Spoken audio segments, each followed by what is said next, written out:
White House. As soon as Jen Psaki starts taking questions, let's bring in Texas Republican Senator Ted Cruz joining us now. He's a member of the Foreign Relations Committee. Senator, great to have you here. We had your colleague Lindsey Graham join us last hour. He said Putin is losing. Do you agree? Well, I think the war is going much worse for Putin than he anticipated. I think he thought he would roll into Ukraine and in a couple of days mop it up. And I got to say, the courage, the heroism of the Ukrainian people has been astonishing. We've seen President Zelensky, the Biden administration offered to evacuate him from Ukraine. And Zelensky said, look, I need ammunition. I don't need a ride. And I think he's been inspiring his people. I think you've seen the Ukrainians fighting to defend their homeland. We've seen grandmothers throwing Molotov cocktails. And Russia right now, Putin is committing horrific crimes. He is targeting civilians. He's targeting women and children. He's targeting hospitals. He's murdering infants. And they continue to just pound the civilian population in Ukraine. It is horrific, but by any measure, the Ukrainian people are fighting back with heroism. And the United States, the Biden administration, needs to do much more to support the Ukrainian people. You know, Senator, we're waiting for the Secretary of State to take the podium there at the State Department. Antony Blinken warning in recent days that he believes that Russia may resort to using either chemical or biological weapons, yet the President of the United States has refused to set a red line against their usage. Not only that, but Putin's been rattling the nuclear saber as well, and Russian military doctrine does allow the leader of that country to use a small-yield tactical nuclear weapon if he feels his back is against the wall. If any of that happens, what should the U.S. do? Look, I think we should respond with strength. If any of that happens, we go into uncharted territory. We haven't seen a nuclear weapon used since the end of World War II. We've managed to hold off anyone using a nuclear weapon. I pray to God that doesn't happen.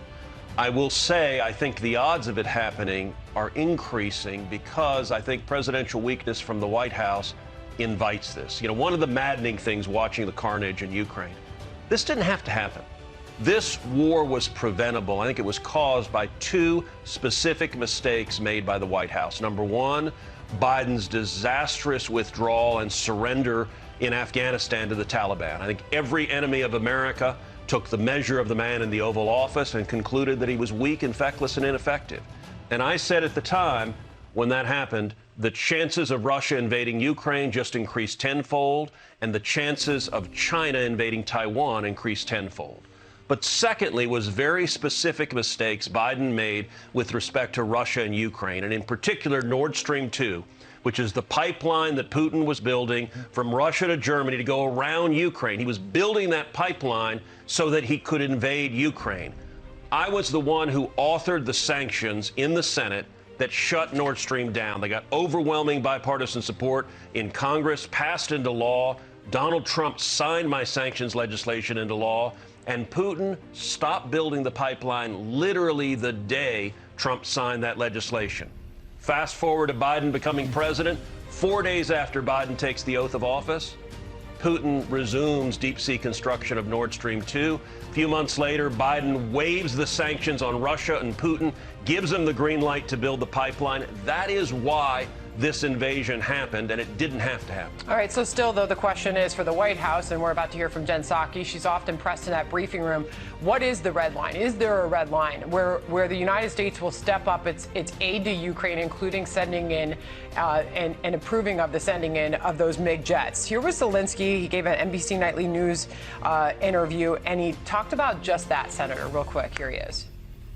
I believe that Russians have already crossed all the red lines when they started shelling civilians. They've killed over 100 of children. And I don't understand the meaning of red lines. What else should we wait for? For letting Russians kill 200, 300, or 400 children. So as we see these great atrocities, the theater yesterday, those killed in the bread line yesterday, his question is, what are we waiting for? And Jen Psaki was asked about those red lines yesterday and why we're not sending in those fighter jets. She basically said the Javelins and the Stingers, which we are sending in, those are defensive weapons, Senator, and somehow made a distinction that sending in the MiG fighter jets or those other planes, that's more going on the offensive. Do you understand that distinction, and do you think we should be sending in more power? Yeah, frankly, I think the distinction is ludicrous. We should be doing much more to defeat Russia, and we should be doing two things in particular. Number one, providing substantially more lethal military equipment. We should be providing a lot more Stingers, a lot more Javelins, a lot more drones, and we should be providing fighter jets. You know, just over a week ago, President Zelensky had a video conference call with all the members of Congress, and he said his number one need, we asked him, what do you need? He said, I need fighter jets. The Ukrainian pilots know how to fly these MiGs, and Joe Biden personally vetoed giving the MiGs to Ukraine. We need to send the MiGs to Ukraine now, immediately. We shouldn't put American pilots on them. Under no circumstances should we have American troops engaged in combat with Russian troops, but we should give the weapons to Ukraine to let the Ukrainians fight and defeat Russia. But secondly, we should also be going after Putin's revenue stream. Putin gets most of his money from the sale of oil and gas, and we ought to be taking away his customers. We ought to be stepping up, producing more oil, producing more gas, and getting European customers to cancel their contracts with Russia and shift to American producers, shift to our allies. Nothing would do more to undermine Putin, to take away his power, to cause the oligarchs, to cause the KGB remnants in that nation to rise up. And nothing would do more to stop his ability to wage war and murder civilians than to take away his revenue. And right now, Biden's not willing to do so because he's more captive to the Green New Deal radicals in his party than he is focused on actually defeating Russia and defeating Putin. Let me just stay on the MiG for a second, if I could, Senator. Yeah. I'm surprised that Jen Psaki didn't get more pushback on this yesterday at the press briefing, because it's such a specious argument to say that fighter jets are an offensive weapon versus a defensive weapon in the form of a fire-and-forget missile. Yeah. If you use those fighter jets within the confines of your own border, it's a wholly defensive weapon. That is absolutely right.